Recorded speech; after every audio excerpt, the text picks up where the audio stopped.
सवाल ये नहीं कि हत्या हुई, हत्या तो हुई, सवाल यह है कि हत्या किसके इशारे पर हुई। और जो अनिल मसीह साहब हैं, अनिल मसीह कौन है ये हमें जान लेना चाहिए। अनिल मसीह पिछले 10 साल से भारतीय जनता पार्टी के अल्पसंख्यक मोर्चे के नेता हैं। 2021 में उन्हें बीजेपी का जो अल्पसंख्यक प्रकोष्ठ है उसका महासचिव बनाया गया।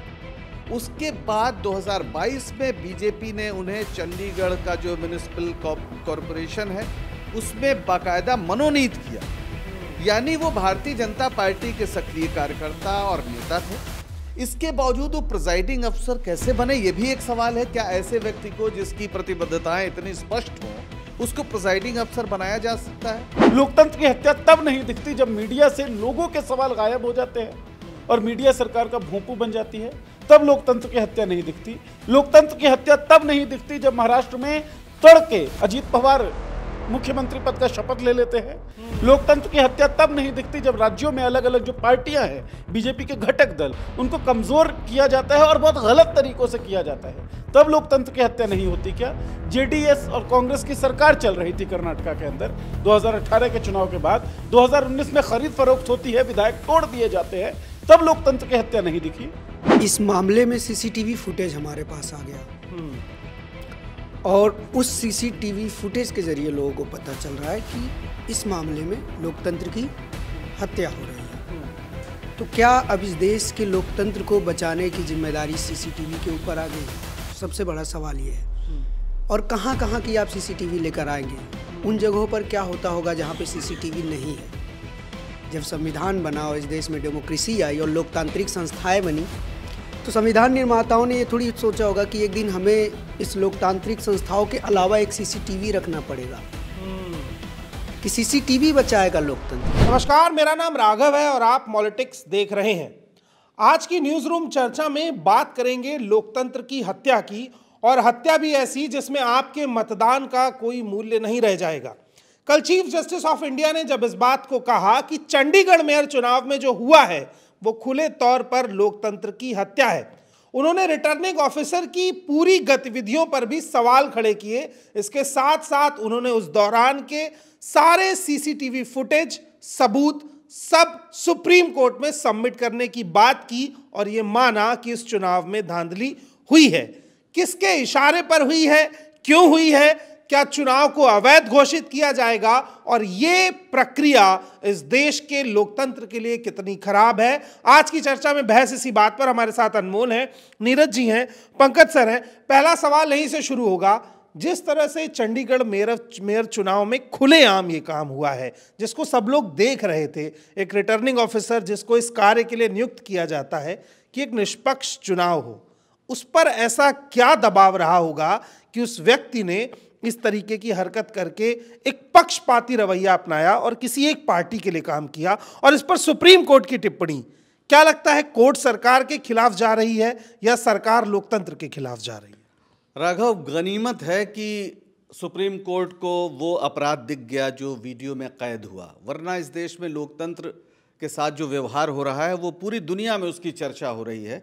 आज हम लोकतांत्रिक देशों की सूची में कहाँ खड़े हैं वो एक अलग किस्सा है, लेकिन अब ये तो खुला खेल फर्रुखाबादी वीडियो है सामने, किस तरह से अवैध किए जा रहे हैं मतपत्रों को। अगर इसके बावजूद सुप्रीम कोर्ट कुछ और कहता तो फिर कुछ कहने को बचता नहीं। तो सुप्रीम कोर्ट ने जो कहा है लोकतंत्र की हत्या हुई है, ये सारे विपक्ष की ओर से ये बात कही जा रही थी। दिक्कत यह है कि इस देश में भारतीय जनता पार्टी के अध्यक्ष माननीय जेपी नड्डा जी ने तुरंत बधाई दी, उनको ये हत्या नज़र नहीं आई। इस देश के मीडिया, आमतौर पर जो मुख्यधारा का मीडिया बड़े बड़े सवाल उठाता है, डिबेट्स करता है, उसके लिए ये हत्या नहीं थी, उसके लिए बीजेपी की जीत थी। मास्टर स्ट्रोक था कि कैसे कांग्रेस और आपके पास बहुमत होने के बावजूद वो हार गए। अब जब सुप्रीम कोर्ट ने कह दिया है तब सबको फिर एक कदम पीछे खींचना पड़ रहा है। सवाल ये नहीं कि हत्या हुई, हत्या तो हुई, सवाल यह है कि हत्या किसके इशारे पर हुई। और जो अनिल मसीह साहब हैं, अनिल मसीह कौन है ये हमें जान लेना चाहिए। अनिल मसीह पिछले 10 साल से भारतीय जनता पार्टी के अल्पसंख्यक मोर्चे के नेता हैं। 2021 में उन्हें बीजेपी का जो अल्पसंख्यक प्रकोष्ठ है उसका महासचिव बनाया गया। उसके बाद 2022 में बीजेपी ने उन्हें चंडीगढ़ का जो म्युनिसिपल कॉरपोरेशन है उसमें बाकायदा मनोनीत किया। यानी वो भारतीय जनता पार्टी के सक्रिय कार्यकर्ता और नेता थे।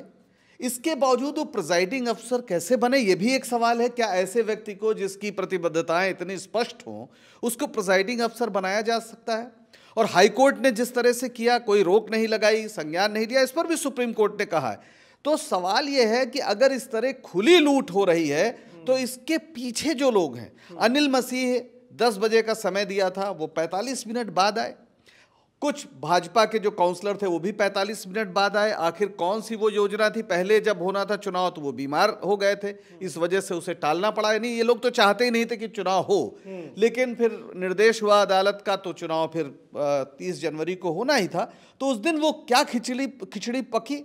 अनिल मसीह को बाकायदा उनको ग्रिल किया जाना चाहिए, उनसे पूछा जाना चाहिए, उनके कॉल रिकॉर्ड्स निकाले जाने चाहिए, किनके निर्देश पे उन्होंने ऐसा किया है। अगर लोकतंत्र की हत्या हुई है तो किसी ने की है और किसके इशारे पर की है, क्योंकि अनिल मसीह तो सिर्फ और सिर्फ शूटर हैं। सवाल है कि मास्टरमाइंड कौन है। एक और सवाल नीरज जी ये बनता है कि पिछले 7 से 8 साल में अगर हम देखें बहुत बारीकी से, देश की तमाम बड़ी संस्थाएं उनकी साख कमजोर हुई है, चाहे मीडिया हो, न्यायपालिका हो, पुलिस हो, अधिकारी हो। ऐसे में सुप्रीम कोर्ट जब इस केस पे बहस कर रहा था तो क्या उसके ऊपर एक दबाव था कि अगर अभी हम निष्पक्ष नहीं हुए तो एक आखिरी ऑप्शन जो देश के पास बचता है सुप्रीम कोर्ट, उसकी साख पे भी सवाल खड़ा होगा? क्या प्लान तरीके से सरकार बाकी सभी संस्थाओं का जो असर है इस देश में उसको इतना कमजोर कर देना चाहती है कि सरकार ही सुप्रीम दिखे, सबसे बड़ी दिखे? बेशक राघव, पिछले 7-8 सालों का आपने जिक्र किया।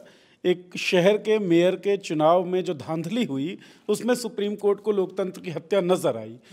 ये भी बात चलिए ठीक है, कम से कम गनीमत है जो पंकज जी ने शब्द यूज किया कि कम से कम इस घटना में तो सुप्रीम कोर्ट को दिखा कि लोकतंत्र की हत्या हुई है। नहीं तो जिस तरीके से संस्थानों का दुरुपयोग हो रहा था, ईडी किसी के पास भी चली जाती है और किसी के पास नहीं, विपक्ष के नेताओं के पास जाती है। और कन्विक्शन रेट क्या है? कन्विक्शन रेट कुछ है ही नहीं, मतलब बहुत कम कन्विक्शन रेट है। क्लियर ये एविडेंट है कि सरकार के इशारे पर ईडी फंक्शन कर रही है। इसमें लोकतंत्र की हत्या नहीं दिखी। लोकतंत्र की हत्या तब नहीं दिखती जब मीडिया से लोगों के सवाल गायब हो जाते हैं और मीडिया सरकार का भोंपू बन जाती है, तब लोकतंत्र की हत्या नहीं दिखती। लोकतंत्र की हत्या तब नहीं दिखती जब महाराष्ट्र में तड़के अजीत पवार मुख्यमंत्री पद का शपथ ले लेते हैं। लोकतंत्र की हत्या तब नहीं दिखती जब राज्यों में अलग अलग जो पार्टियां हैं, बीजेपी के घटक दल, उनको कमजोर किया जाता है और बहुत गलत तरीकों से किया जाता है, तब लोकतंत्र की हत्या नहीं होती। क्या जेडीएस और कांग्रेस की सरकार चल रही थी कर्नाटका के अंदर 2018 के चुनाव के बाद, 2019 में खरीद फरोख्त होती है, विधायक तोड़ दिए जाते हैं, तब लोकतंत्र की हत्या नहीं दिखी। ऐसे तमाम एग्जाम्पल्स हैं। मध्य प्रदेश में जब कांग्रेस सरकार चला रही थी उस वक्त 22 विधायक टूटते हैं कांग्रेस से, भारतीय जनता पार्टी में शामिल हो जाते हैं, तब लोकतंत्र की हत्या नहीं दिखी। चलिए, इन सबको आप कह सकते हैं कि तो राजनीतिक रूप से एक पार्टी के लोग दूसरी पार्टी में शामिल हो गए, इसकी व्यवस्था है, ऐसा हो सकता है। लेकिन इस व्यवस्था को, इस जोड़ तोड़ को जब टीवी चैनल्स में बैठे लोग चाणक्यगिरी कहने लगते हैं या चाणक्य की महिमा बताने लगते हैं, तब लोकतंत्र की हत्या नहीं होती। क्या कोरोना में जब लाशें गंगा में तैरती रही लेकिन सरकार और सरकार में शामिल लोग चुनाव में भाषणबाजी कर रहे थे चुनावों के लिए, तब लोकतंत्र की हत्या होती हमको नहीं दिखी। एक सवाल इसमें मैं जोड़ूंगा, जैसे मीडिया का जो स्टैंडर्ड है चुनाव जीतने के बाद, पंकज जी ने बड़ा सही सवाल उठाया कि मीडिया इसको इस तरह से प्रेजेंट कर रही थी कि ये भारतीय जनता पार्टी का मास्टर स्ट्रोक है कि 2+2 4 होना था लेकिन 1 हो गया और अकेला आदमी जीत गया। उसके बाद मीडिया कल ये फिर खबर छापती है कि सुप्रीम कोर्ट ने कहा ये लोकतंत्र की हत्या है। तो मीडिया का स्टैंड क्या क्लियर नहीं है? मीडिया ने ये नहीं कहा कि भाई ये मास्टर स्ट्रोक है। मीडिया ने वो कहा जो बीजेपी ने कहा, और बीजेपी के अध्यक्ष जेपी नड्डा ने कहा अभी तो ये झांकी है। अब जब सुप्रीम कोर्ट ये बात कह चुकी है या टिप्पणी कर चुके हैं सीजेआई डीवाई चंद्रचूड़ कि ये लोकतंत्र की हत्या है, तो जेपी नड्डा इस बात का जवाब दें कि क्या लोकतंत्र की हत्या का जो हमने दृश्य चंडीगढ़ मेयर इलेक्शन में देखा वो झांकी थी? इसका मतलब और कहां कहां पर लोकतंत्र की हत्याएं होंगी? जेपी नड्डा इस बात का जवाब दे। और यह सवाल राघव मीडिया संस्थानों को पूछना चाहिए था कि आखिर भारतीय जनता पार्टी के अध्यक्ष उस धांधली को मास्टर स्ट्रोक या फिर झांकी क्या बता रहे थे? इसका मतलब झांकी क्या है? लोकतंत्र की हत्या। उसके बाद सुशांत सिन्हा बहुत बड़े एंकर हैं, गोदी मीडिया कहकर संबोधित करते हैं, हम उनके संस्थान को गोदी मीडिया कहकर संस्थान। उन्होंने पूरी पाठशाला चला दी, उन्होंने बताया मास्टर स्ट्रोक है, देखिए इंडिया गठबंधन जो है वो फेल हो गया और भारतीय जनता पार्टी ने उनको दिखा दिया आईना कि किस तरीके से आने वाले चुनाव लड़े जाएंगे। अब जब सुप्रीम कोर्ट कह चुकी है कि ये लोकतंत्र की हत्या है, तो क्या वो सुशांत सिन्हा अपनी गलती मानेंगे? और अगर वो गलती नहीं मानते हैं तो भाई सीजेआई डीवाई चंद्रचूड़ के इस टिप्पणी के खिलाफ एक शो करिए। मेरा सवाल ये कि क्या सिर्फ इस प्रक्रिया में धांधली करने वाले अफसर पर कार्यवाही करके हम ये उम्मीद रख के चैन से सो सकते हैं कि अब लोकतंत्र बच जाएगा? क्या उन सभी मीडिया संस्थानों ने जिसने इनका महिमा मंडन किया, ऐसे वीडियो आने के बाद भी उन पर भी सुप्रीम कोर्ट का शिकंजा नहीं कसना चाहिए कि आप एक गलत खबर को, जैसे हम किसी हत्या को जस्टिफाई नहीं कर सकते, किसी मर्डर को जस्टिफाई नहीं कर सकते, वैसे ही लोकतंत्र की हत्या क्यों क्या मीडिया जस्टिफाई करके उस पर मास्टर स्ट्रोक चला सकता है? बेशक देखिए, लोकतंत्र और आज़ादी जो है ना वो कोई ऐसी चीज नहीं है, सब्जी नहीं है, कपड़े नहीं है जिसे आपने बाजार से खरीदा और खूंटी पे टांग दिया। इसके लिए आपको सतत प्रयास करने होंगे और सतत प्रयास, सतत बलिदानों से हमको ये आज़ादी मिली, हमको ये संविधान हासिल हुआ। उस संविधान के लिए हमको लगातार संघर्ष करना होगा। और देश का जो मीडिया है, मेन स्ट्रीम मीडिया जिसको हम कहते हैं, वो हमारे लोकतांत्रिक चरित्र को, वो हमारे संवैधानिक मूल्यों की हत्या पर तुला हुआ है। उसने एक युद्ध रच दिया है और वो युद्ध कर रहा है। इसलिए ताकि हम लोकतंत्रात्मक व्यवस्था को, ताकि हम अपनी आज़ादी को, ताकि हम संवैधानिक मूल्यों को बचाए रखें, इसलिए हमें ज़रूरी है कि जो मीडिया इनके खिलाफ युद्ध छेड़े हुए है, उस मीडिया के खिलाफ हम लोग खड़े हों और उनसे सवाल पूछें। अनमोल, मैं आपके पास एक ज़रूरी सवाल लेके आऊँगा। आपने भी एक स्टोरी पर काम किया जिसमें ईवीएम को बैन करने की मांग रखी जा रही थी। लंबे समय से ये आरोप लग रहा है कि ईवीएम के जरिए धांधली की जा रही है। जब ज़मीन पर इतना विरोध है तो वोट का परसेंट ऐसे क्यों बढ़ रहा है? उत्तर प्रदेश में चुनाव की बात करें, जहां योगी आदित्यनाथ और अखिलेश यादव आमने सामने थे, बहुत मार्जिनल डिफरेंस था वोट परसेंट का, लेकिन सीटों के बीच में एक लंबा गैप बन गया।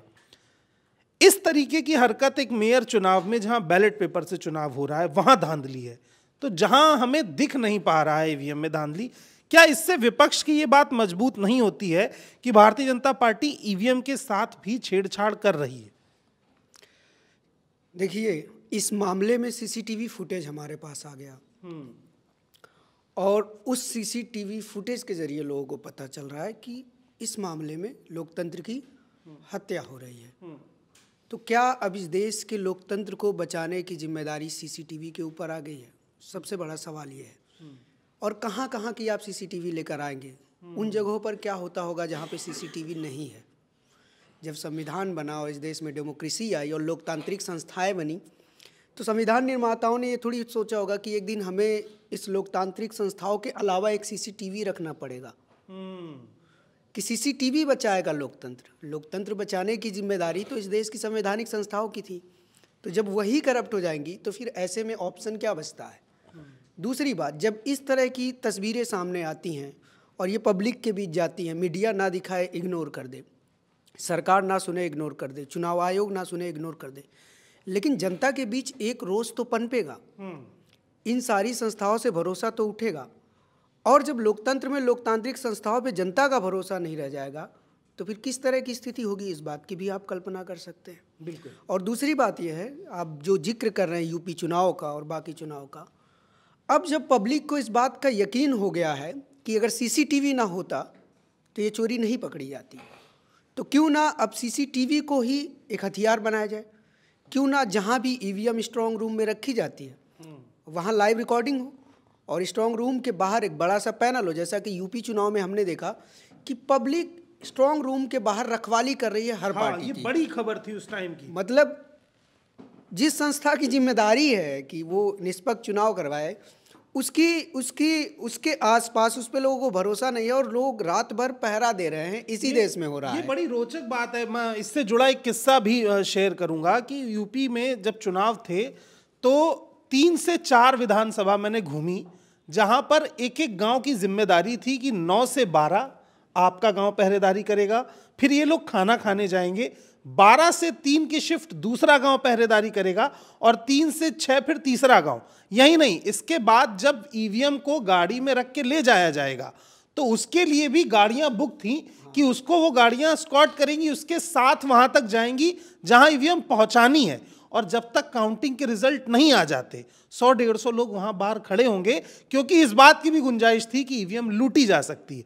तो ये अनमोल जिस डर की बात कर रहे हैं पंकज सर, कि अगर पब्लिक के भीतर ये डर आ जाए कि उसका वोट डालने के बाद भी सिक्योर नहीं है, तो जो सरकार बड़े बड़े कैंपेन चला रही है वोट परसेंट बढ़ाने के लिए, तो सरकार को फिर वोटिंग खत्म करके ऐसे ही चुनाव अघोषित तौर पे जीत लेना चाहिए। अगर ये टेंडेंसी लोगों के दिमाग में आ गई तो क्या भारत के लोकतंत्र में वोट की जो कीमत है वो खत्म होती नहीं चली जाएगी? नहीं, लोकतंत्र तो भरोसे से चलता है और भरोसा तेजी से टूट रहा है। लेकिन अभी जो आप लोगों ने चर्चा की वो मेरा ख्याल है कि वो बहुत पुराने ज़माने का है कि हम ईवीएम लूट लें, ईवीएम को इधर कर दें उधर कर दें, वो बहुत छोटी चीज़ है। अभी एक इंटरव्यू हुआ है और कई जगह वो आया है, जो ओबामा के पुराने सलाहकार रहे हैं, उन्होंने इस पर पूरी चर्चा की है और उन्होंने स्पष्ट किया है कि इसमें खेल कहाँ हो सकता है।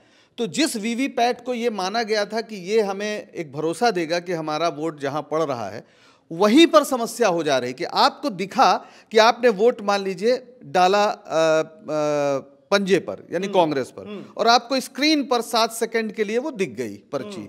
लेकिन ऐसी प्रोग्रामिंग की जा सकती है कि वो जो पर्ची दिख रही है और वो जो पर्ची गिर रही है उन दोनों में फर्क हो जाए।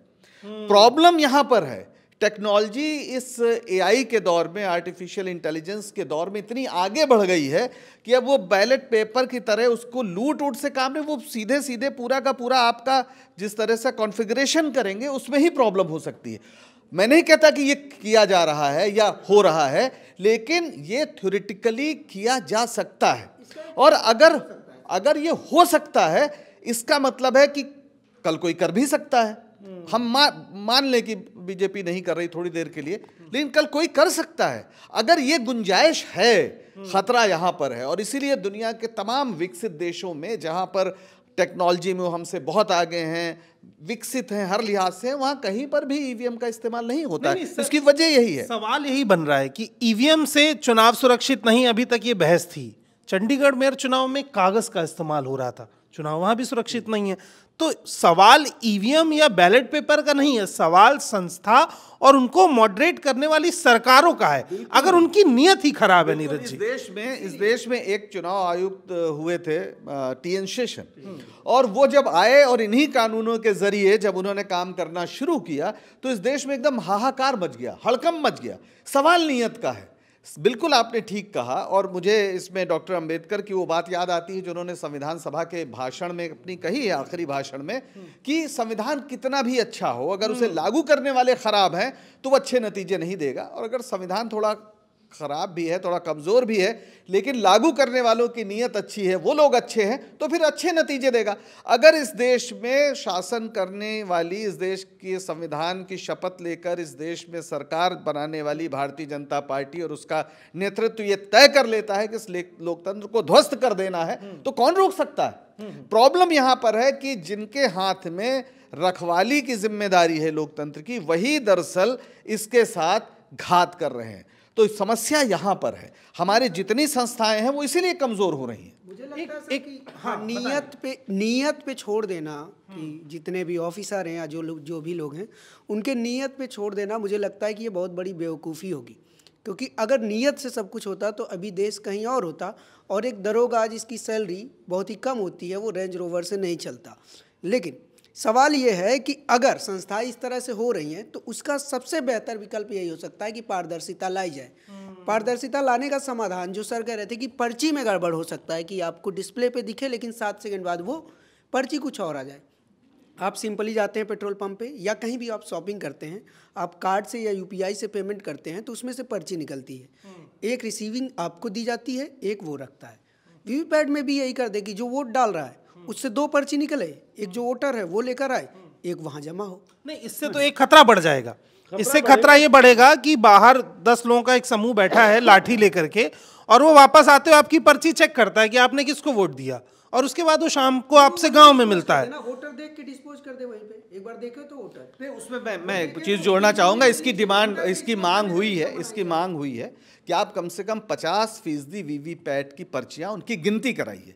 सब जगह मत कराइए, लेकिन 50% तो आप करा सकते हैं, एक रेशियो। लेकिन कोर्ट ने उसमें 5% कहा है, और वो भी बहुत रैंडम है कि कहाँ होगा नहीं होगा। असली चीज़ है इसमें घबराहट क्या है भाई, वैसे भी आप 1.5-2 महीने तक चुनाव कराते हैं, लंबा लंबा गैप देते हैं अपने राजनीतिक कारणों से। तो अगर एक टर्म में 2-2 बार करवा देते हैं। आप अगर जो ईवीएम से रिजल्ट आ रहे हैं, अगर आधे रिजल्ट्स को आप उसके पर्ची से भी गिन लें, और आजकल तो जैसे नोट गिनने की मशीनें आई हैं वैसे पर्ची भी गिन सकते हैं, तो उसमें प्रॉब्लम क्या है? इसीलिए सवाल नियत का यहां पर उठता है कि अगर वो करना नहीं चाहते और सुप्रीम कोर्ट उस पर हस्तक्षेप नहीं करना चाहते, चुनाव आयोग उस पर बोल नहीं रहा है, तो लोकतंत्र जाएगा कहां भाई? अल्टीमेटली तो हम लोग ही हैं ना जो इस लोकतंत्र को चलाएंगे। जी नीरज जी, मैं सवाल पर ऐड ऑन कर, मैं अपने सवाल के साथ आपको दे रहा हूं कि चंडीगढ़ पंजाब में सरकार आम आदमी पार्टी की है, मजबूत विपक्ष कांग्रेस है, यानी वहां पर जिस पार्टी के पास बाहुबल, धन बल और सत्ता बल तीनों कुछ था, वो आम आदमी पार्टी और कांग्रेस का मिला जुला धड़ा था। यहाँ पे थोड़ा सही कर लो, चंडीगढ़ एक यूनियन टेरिटरी है, चंडीगढ़ वहाँ का प्रशासन और ये म्युनिसिपल कॉर्पोरेशन सरकार के अंडर नहीं है, मैं वो मान रहा हूँ। लेकिन मेरा कहना है कि एक राज्य के भीतर जब सब कुछ एक सरकार के पास था, मैं जिस मसले पर जा रहा हूँ वहां पर भी राज्य सरकार का हस्तक्षेप नहीं चल पाया, तो क्या केंद्र सरकार उन तमाम राज्यों की सरकार है जहां पर विपक्ष की सरकार है, उन पर एक अलग तरीके का ट्रीटमेंट अप्लाई कर रही है? उन्हें एक राज्य के तौर पर नहीं बल्कि एक विपक्षी राज्य के तौर पर देखा जा रहा है। जैसे बंगाल की भी अपनी एक समस्या है, उनका राशन का पैसा रोक लिया गया है, पंजाब की अपनी एक समस्या है। तो अब इसके बाद तेलंगाना में भी ऐसा हुआ था कि राशन बांटते वक्त प्रधानमंत्री की फोटो नहीं लगी थी दुकान पे, तो उस दुकान को निरस्त करने की बात आ गई, डीएम को आदेश दे दिया गया और पैसा रोक दिया गया। तो ये जो टेंडेंसी है कि हम पूरे राज्य के खिलाफ एक लड़ाई छोड़ देंगे, क्या इससे मुझे लगता है गृह युद्ध जैसी स्थिति 8-10 साल में नहीं क्रिएट हो जाएगी? हम दुआ कर सकते हैं कि ऐसी स्थिति ना हो, लेकिन संभावना तो इस चीज़ की दिखती है। इसमें एक बात ज़रूरी है कि चंडीगढ़ मेयर वाला जो चुनाव है उसमें जो धांधली है उसमें राज्य का बहुत ज़्यादा हस्तक्षेप था नहीं। चंडीगढ़ जो है यूनियन टेरिटरी है और उसका प्रशासन केंद्र सरकार के अधीन होता है, ये बात तो यहाँ पर क्लियर है। आपने दूसरी बात की कि फेडरल स्ट्रक्चर जो हमारा है, संघात्मक ढांचा, क्या भारतीय जनता पार्टी की केंद्र सरकार उस पर हमला बोल रही है? तो निश्चित तौर पर हमला बोल रही है। कल कर्नाटक की जो राज्य सरकार है वो केंद्र सरकार के खिलाफ एक प्रोटेस्ट करने वाली है जंतर मंतर पे, और ये जीता जागता नमूना है इस बात का। मतलब चीख चीख के ये कह रहा है कि केंद्र सरकार राज्य सरकार को कुछ समझ ही नहीं रही, और अगर कोई दूसरी पार्टी, विपक्षी पार्टी की सरकार राज्य में है तो केंद्र सरकार उसे विपक्षी राज्य के तौर पर ट्रीट कर रही है। अगर ऐसा ना होता तो डबल इंजन, ये फ्रेज में आता ही नहीं। डबल इंजन कहना ही लोकतंत्र की हत्या है। लोकतंत्र की हत्या केवल चंडीगढ़ मेयर इलेक्शंस में हुई धांधली नहीं है। दूसरी बात, जब हम आज़ाद हुए लगभग 562 रियासतें थी राघव, अलग अलग रियासतें थे, अलग अलग शर्तों पे, और एक भरोसे पर वो लोग इकट्ठा हुए, और आज हम देश को जिस शक्ल में देख रहे हैं उस देश ने आकार लिया। अगर वो भरोसा ही टूट गया तो तकनीकी रूप से आप कोई भी प्रावधान ले लीजिए, वो काम नहीं करेगा। अभी बातचीत चल रही थी कि वीवीपैट की पर्चियां हो, उसमें पर्ची दी जा सकती है लोगों को। अरे भाई, आप प्रिंट आउट निकालिए। पेट्रोल पंप पे जो पर्ची आपको मिलती है या रेस्टोरेंट में आपको जो बिल मिलता है, 6 महीने बाद क्या उस पर इंक रहता है? उड़ जाता है ना। ऐसे केमिकल, ऐसे इंक्स भी हैं जो आधे घंटे में उड़ जाएंगे जिस पर प्रिंट आउट है। अब वही बात है ना, आप तरीका कोई भी ले आइए, टेक्निक कोई भी ले आइए, जिसको धांधली करनी है वो धांधली कर देगा, तरीके वो इजाद कर लेगा धांधली करने के। मसला ये है कि लोकतंत्र तकनीकों के सहारे जिंदा नहीं रह सकता। लोकतंत्र जिंदा रहेगा नियत के सहारे, लोकतंत्र जिंदा रहेगा भरोसे के सहारे। एक आखिरी सवाल पंकज सर आपके पास लेकर आऊंगा। सवाल ये कि जैसे चुनाव आयोग है, केंद्रीय संस्था है, अगर केंद्र में किसी एक पार्टी की सरकार है और चुनाव आयोग उसी पार्टी से जुड़कर काम करेगा, तो राज्य कोई भी हो, स्थिति कोई भी हो, फिर चुनाव आयोग ना निष्पक्ष रहेगा और ना वो पार्टी कभी सत्ता से बाहर जाएगी।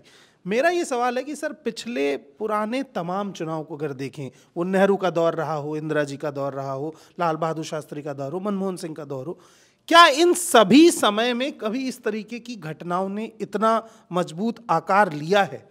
नहीं, मैं पहले तो ये, आपने जितने लोगों का नाम लिया है, इन सारे लोगों ने ही इन संस्थाओं को बनाया और मजबूत किया है। ये संस्थाएं हवा से नहीं टपकी हैं, ये संस्थाएं आज़ादी के पहले तो थी नहीं। जो राजा था, यानी अंग्रेज़ थे, उसके पहले जो भी राजा महाराजा, बादशाह, सुल्तान, तो ये सारी संस्थाएं एक आधुनिक दौर की देन है जिसने इस देश के स्वतंत्रता आंदोलन के संकल्पों की वजह से जन्म लिया। हमारी संविधान सभा ने ऐसी व्यवस्था की, एक ऐसा संविधान बनाया जिसने कहा एक सरकार होगी, वो सरकार फर्स्ट पास द पोस्ट, यानी जो सबसे ज्यादा वोट पाएगा उसके आधार पर बनेगी। इसके अलावा कई संस्थाएं होंगी जो सरकार को अकाउंटेबल बनाएंगी। जैसे सीएजी था एक जमाने में, हमें याद है, आज हम कहते हैं कि सीएजी की उस गणना में गलती थी, लेकिन उस समय सीएजी को एक पवित्र मानकर पूरी तरीके से मनमोहन सरकार को भ्रष्ट घोषित किया गया, सारे मीडिया ने किया, और मीडिया को ये माना गया कि ये सरकार से किसी भी तरह का सवाल पूछ सकती है। नेहरू जी से कहा गया था तो इस पर कि इसके खतरे और पूंजीपतियों का उस पर वर्चस्व है, तो उन्होंने एक काम ये किया जो बड़ा इंपॉर्टेंट था कि पत्रकारों को आप नौकरी से नहीं निकाल सकते, इसका एक कानून बनाया जिसे श्रमजीवी पत्रकार एक्ट कहते हैं, 1956 मेरा ख्याल है, जिसके तहत चूंकि उस समय जूट प्रेस था, यानी सबके मालिक उस समय ज़्यादातर जूट का धंधा करते थे, जूट के बोरे और बहुत कुछ, तो उसे जूट प्रेस भी कहा जाता था। तो पत्रकारों को जब ये आज़ादी मिल गई कि आपकी नौकरी नहीं जाएगी, तो इस बात से वो उबर गए कि जो मालिक है उसकी इच्छा ही सर्वोपरि होगी। ऐसा नहीं कि मालिक की इच्छा से लोग देखते नहीं थे, आखिर प्रमोशन भी पाना रहता होगा संपादक, लेकिन अगर कोई ईमानदारी से लिखना चाहता था तो उसको हटाया नहीं जा सकता था। बाद के दौर में क्या हुआ कि वो संस्थाएं कमज़ोर पड़ गईं, आपने वहाँ पे पूरी तरीके से ठेका सिस्टम ला दिया, पत्रकारों के हाथ से चीज़ें चली गईं। तो एक तरफ से मीडिया से जो उम्मीद की गई थी उसने पूरा नहीं किया। ये संस्थाएं जिसमें माना गया था कि सरकार का हस्तक्षेप नहीं होगा, वहां पर अब जैसे अभी चुनाव आयोग की बात की, सुप्रीम कोर्ट ने कहा भी था कि उसमें सुप्रीम कोर्ट के चीफ जस्टिस को भी रखिए जो चयन समिति हो, सरकार ने नहीं माना। एक मंत्री, प्रधानमंत्री और एक विपक्ष के नेता, तो मंत्री और प्रधानमंत्री यानी 3-2 तो हमेशा सरकार का हो गया। तो सरकार के नियंत्रण से चीजें बाहर रहें, संस्थाएं बाहर रहें और वो सरकार को जवाबदेही बनाएं। आप ऐसे संस्थाओं को जिनको आप नौकर की तरह ट्रीट करें, वो आपसे सवाल नहीं कर सकती। तो संवैधानिक संस्थाएं इसलिए बनाई गई। तो इसीलिए आज जब विपक्ष हम कमजोर कहते हैं, तो विपक्ष कमजोर सिर्फ ये नहीं कि पार्टियां कमजोर हैं, विपक्ष के परिसर में राजनीतिक दलों के अलावा तमाम वो संस्थाएं आती हैं जो सरकार पर अंकुश रखती हैं। आज सरकार उन सारे अंकुश से मुक्त हो गई है और दुर्भाग्य की बात है कि जिस सुप्रीम कोर्ट से उम्मीद की जाती थी कि वो उस पर हस्तक्षेप करेगा, जगह जगह रोकेगा, उसने लगभग सभी महत्वपूर्ण जो संवेदनशील मसले हैं उसमें फैसले सरकार के हक में दिए। और अभी पिछले दिनों एक जस्टिस संजय कौल जो रिटायर हुए हैं, उनका एक इंटरव्यू बड़ा चर्चित था कि जब सरकार बहुत मजबूत होगी तो फिर सुप्रीम कोर्ट या अदालतें विपक्ष की भूमिका नहीं अदा कर सकती। लेकिन सवाल है कि विपक्ष की भूमिका अदा करने की उनसे उम्मीद नहीं की जाती है, उनसे सुप्रीम कोर्ट होने की उम्मीद की जाती है, निष्पक्ष होने। और जहां पे संविधान का उल्लंघन हो रहा हो, जैसे सुप्रीम कोर्ट ने यह माना कि महाराष्ट्र में जो हुआ वो गलत हुआ, उद्धव ठाकरे की सरकार गई और गलत तरीके से बनी, उन्होंने माना, लेकिन वो सरकार बनी हुई है, वो सरकार को हटाया नहीं गया। यानी इससे बड़ा दुर्भाग्य क्या हो सकता है कि आप मान रहे हैं, यानी एक महाराष्ट्र में असंवैधानिक सरकार चल रही है और सुप्रीम कोर्ट देख रही है। यानी जैसा अभी कहा कि सीसीटीवी पर आश्रित हो गया है लोकतंत्र, लेकिन ये तो आंख की शर्म है, कल वो भी हट जाएगी। हो सकता है कोई सुप्रीम कोर्ट कहे भाई अब तो चुनाव हो गया है, अब अगली बार देखा जाएगा, कह ही सकता है भाई हम आगे से ध्यान रखेंगे, आगे से जो है वो दूर रहेगा और वहां नहीं बैठेगा और उसके हाथ में नहीं जाएगा, वो ये भी कह सकता है। बहुत बार ऐसा हुआ है। सवाल वही है कि जो सरकार इस संविधान को पूरी तरह से ध्वस्त करना चाहती है, लोकतंत्र को ध्वस्त करना चाहती है, और इसीलिए वो विपक्ष को निशाना बना रही, क्योंकि कोई भी तानाशाही प्रवृत्ति का व्यक्ति किसी विपक्ष को, किसी अंकुश को, चाहे वो संवैधानिक अंकुश है, उसको बर्दाश्त नहीं कर सकती। आज सीएजी का कोई नाम नहीं जानता। जो सीएजी 2014 के पहले पूरे 5 साल जिसका अखबार में रोज नाम छपता था, लगता था कि सीएजी के सामने सरकार दंडवत है, उसने कह दिया 1,76,000 करोड़ का घोटाला है, तो लोगों ने मान लिया। अभी सीएजी की रिपोर्ट में 7 घोटालों की बात नहीं होती। पहली बात तो सीएजी जल्दी कुछ करता नहीं है, थोड़ी बहुत रिपोर्ट आती भी तो उसकी चर्चा ही नहीं होती। तो सबसे बड़ा अपराध इस देश का मीडिया कर रहा है, जो इन विषय पर, जैसे पहले ही दिन से अगर मीडिया हल्ला मचा देता कि चंडीगढ़ में हत्या हुई है लोकतंत्र की, तो सुप्रीम कोर्ट को कहने की जरूरत नहीं पड़ती। वो इस तरह से शो करता, उस तरह से तमाम डिबेट करता, सूचनाएं देता, नहीं दिया उसने। तो आज ये हम देख रहे हैं, और मीडिया इसलिए नहीं कर रहा, जैसा हम लोग बार बार कहते हैं कि मीडिया के मालिक इस देश के कॉरपोरेट पूंजीपति हैं, जिनका सरकार से सीधे नेक्सस है। एक बड़ी कहावत भी है कि चोर चोर मौसेरे भाई। फिलहाल लोकतंत्र की इस हत्या को आप कैसे देखते हैं? अगर मेन स्ट्रीम मीडिया की साथ हमारा पैरेलल मीडिया ना होता तो चंडीगढ़ मेयर चुनाव का वो वीडियो जिसने सुप्रीम कोर्ट को मजबूर किया, वो शायद आपके फ़ोन और आपकी टीवी स्क्रीन तक पहुंचता भी नहीं। ये कितना खतरनाक है, इसके असर को समझिए। हमारी आज की बहस आपको कैसी लगी कमेंट बॉक्स में ज़रूर बताइए। उसके साथ साथ मॉलिटिक्स को सब्सक्राइब कीजिए, बेल आइकन दबाइए ताकि बाकी अपडेट्स भी आप तक पहुंचती रहे। तब तक के लिए धन्यवाद। मिलते हैं कल की एक और नई न्यूज़ रूम चर्चा में।